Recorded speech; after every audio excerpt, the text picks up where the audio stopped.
Hey there, everyone! Welcome back to my channel. Today, I'm super excited because we're going to do something a little different. A little out of this world, literally. We're going to build the solar system right in my living room. Yes, you heard that right. We're going to take those celestial bodies that we usually only see in textbooks or on our screens and bring them to life right here in our own space. So, grab your craft supplies and let's get started. First off, let's talk about why we're doing this.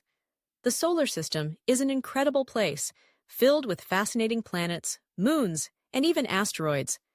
It's our cosmic neighborhood, and understanding it can help us appreciate our own planet a little more.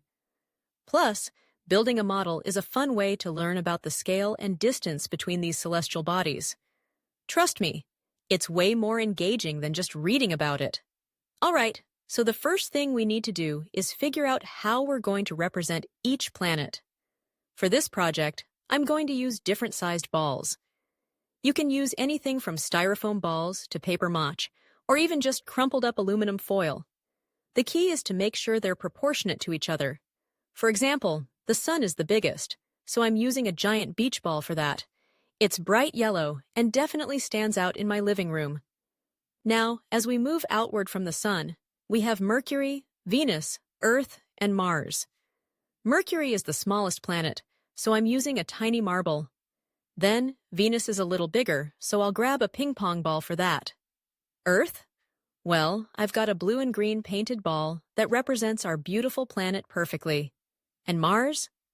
I'm going with a red bouncy ball.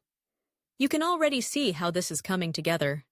Next, we have the gas giants, Jupiter, Saturn, Uranus, and Neptune. Jupiter is the largest planet, so I'm using a soccer ball. It's perfect because it's big enough to show off those iconic stripes. For Saturn, I found a hula hoop that I'm going to use to represent its rings. It's a great way to visualize how unique and stunning Saturn really is. Uranus is next, and I have a light blue ball for that one. And finally, Neptune, which is a darker blue, is represented by a slightly smaller ball I found in my kids' toy bin. Now, let's talk about the distances between these planets. This is where it gets really interesting.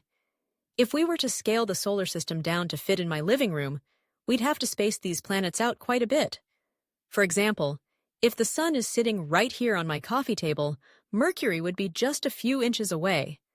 But by the time we get to Neptune, it would be across the room. It's mind-blowing to think about how vast space is, and this model really puts it into perspective. While we're at it, let's not forget about the dwarf planets. Pluto may not be considered a full planet anymore, but it's still part of our solar system family. I'm going to use a small button to represent Pluto, and I'll place it way out in the corner of the room, just to emphasize how far away it is from the sun. So, there you have it.